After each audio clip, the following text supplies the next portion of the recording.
afternoon, good night, good day. Today I'm going to talk a brief about how I noticed that the call of God is upon my life in an early age after my SS level of education.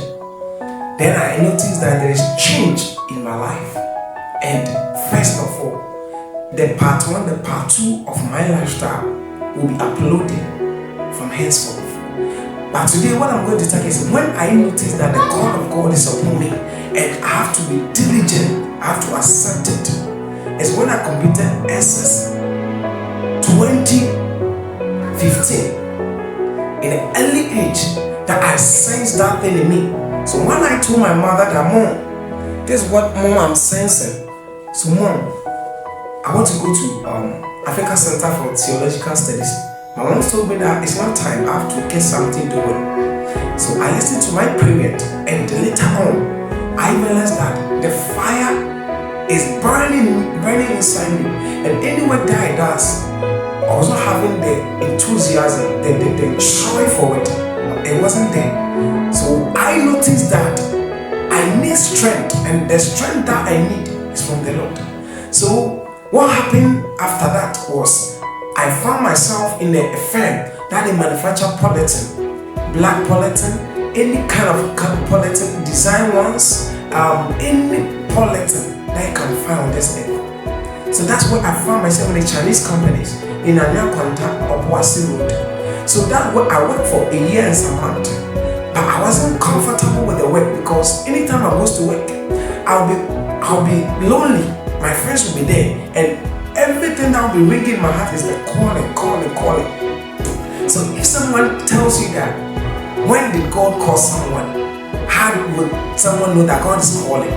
This is some signs and symptoms. I received mine in an early age. My mother never knew that I would become a sophomore. I never knew I would become a pastor. My motive was beyond pastoral life. So today, in part 1, we are going to continue from part 1 to part 2, part 3, and it will follow us that way.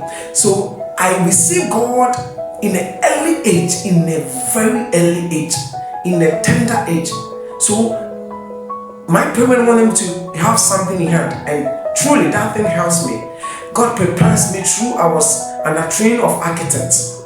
I design buildings. I supervise people to build. That's where I got the skills to mold, skills to supervise.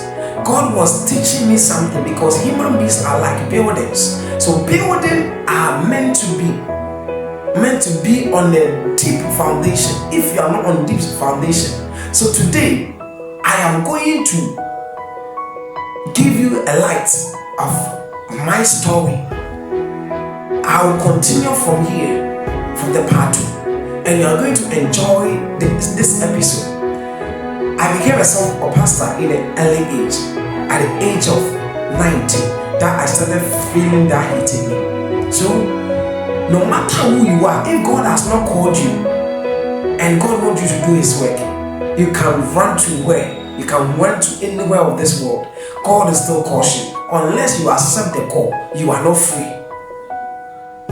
So therefore, today I encourage anyone who are the burning fire in you to become a minister of the gospel. Do not hesitate before it's too late. Do not be hesitate, because God needs you. The laborers are few, the harvesters are many. Those to harvest, the products are many, but the harvesters are few. Those who are to bag, God calls you. Don't be stubborn. God be with you. See you. And we are going to talk about the lifestyle of me. God be with you. Stay blessed. Bye-bye.